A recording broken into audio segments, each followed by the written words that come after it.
Welcome জানাই সবাইকে মিনুস কিচেনে। কেমন আছেন সবাই? আমাদের বাঙালিদের খুবই মজার একটি রেসিপি নিয়ে আসলাম। রেসিপিটির নাম হচ্ছে চটপটি, এবং এই রেসিপিটি বানাতে খুব কম সময়ের মধ্যে আমি দেখাবো।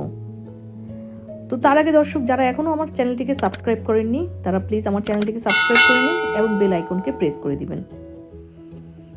এই রান্নাটা আমি প্রেশার কুকারে করব, যার কারণে আমার খুব একটা বেশি সময় লাগবে না। সব মিলিয়ে 30 থেকে 40 মিনিটের মধ্যেই আমার এই চটপটি তৈরি হয়ে যাবে। তবে আমি এখানে 250 গ্রাম ডাবলি, এটাকে আমি 4 ঘন্টা ভিজিয়ে রেখেছিলাম। তারপরে আমি 1 লিটার পানি দিব, সাথে একটা তেজপাতা আর পরিমাণ মতো লবণ আর আধা চা চামচ হলুদের গুঁড়া। বাস এগুলো দিয়েই আমি প্রেশার কুকারে আধা ঘন্টার জন্য প্রেস করে দেব। তারপরে আমার যা যা আইটেম যেগুলো লাগবে সেগুলো তো আমি দেখিয়ে দেব। খুবই সহজ এবং খুবই মজার। তো এখন দেখুন সব কিছু ভালো করে মিশিয়ে আমি প্রেশার কুকারে দিয়ে দিলাম। আধা ঘন্টা পরে প্রেশার কুকার থেকে নামিয়ে দেখুন কী রকম সফট, এবং পানিটা যতটুক পানি আমি দিয়েছি এতটুক পানির মধ্যেই এই 250 গ্রাম ডাবলি দেখেন কত সুন্দর হয়ে গেছে। এখন এর মধ্যে আমি আলুগুলোকে আমি এক্সট্রা সিদ্ধ করিনি, আমি শুধু ডিম সিদ্ধ করেছি। আলুগুলোকে আমি ছোট ছোট করে দিয়ে দিয়েছি, সাথে আমি বিট লবণের গুঁড়া এবং চটপটির মশলা এগুলো আমি একসাথে একটার পর একটা দিয়েছি, যদিও আমার ক্যামেরার ভিডিওটা আসেনি, সরি। পরিমাণ মতো লবণ দিয়ে দিলাম। এগুলোকে আমি সব কিছু খুব সুন্দর করে নেড়ে দিব। সাথে আমি পেঁয়াজ কুচি দিয়েছি, সেই সাথে মানে সব কিছু মিলিয়ে আমি সুন্দর করে ভালো করে নেড়ে চেড়ে আমি ঢাকনা এখন দিব না, ঢাকনা না দিয়ে, কারণ গরম ডাবলির কারণে এই ছোট ছোট আলুগুলো এমনি সিদ্ধ হয়ে যাবে, আর এছাড়া তো তেমন সিদ্ধ করার মতো কিছু নাই। এর মধ্যে আমি সামান্য পরিমাণ দিয়ে দিব কাঁচামরিচ, এগুলো আমি কুচি করে নিয়েছি, সেই কাঁচামরিচগুলো দিয়ে দিব, কারণ আমার ডাবলিটা পুরো মতো হয়ে গিয়েছে। তো এখানে আমার এক্সট্রা মশলা দেওয়ার মতো আর কিছু নাই, সব কিছু দেওয়া হয়ে গেছে। তার মানে এটা এত মজার হয়ে গেছে, কারণ প্রেশার কুকারে বাইরে কোনো মানে দামটা বের হতে পারেনি দেখেই গন্ধটা খুব ভালো রয়ে গিয়েছে এখানে। আপনারা প্লিজ একবার হলেও ট্রাই করবেন প্রেশার কুকারে চটপটি করা। আমি কিছুক্ষণের জন্য একটু ঢেকে রেখেছিলাম।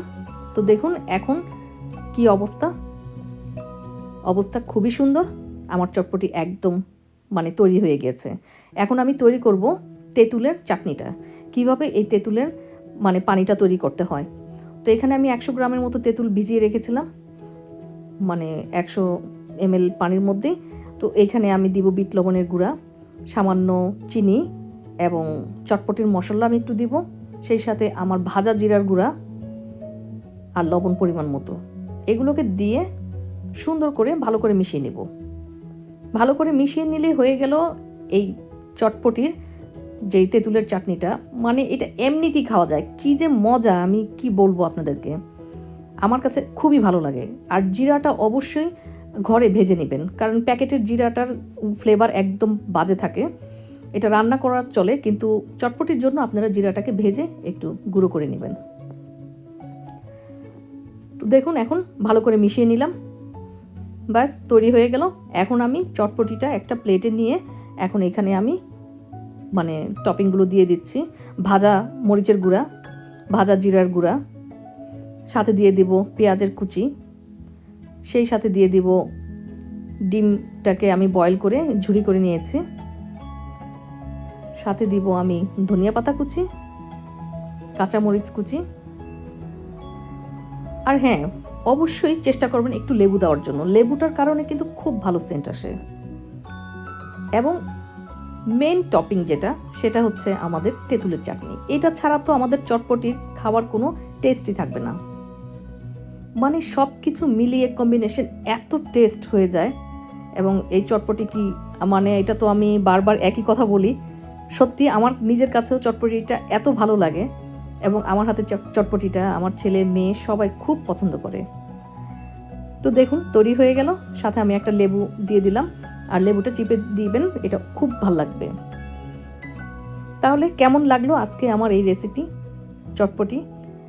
আমার মনে হচ্ছে সবার খুবই ভালো লাগবে, এবং আপনারা ঘরে অবশ্যই ট্রাই করে দেখবেন।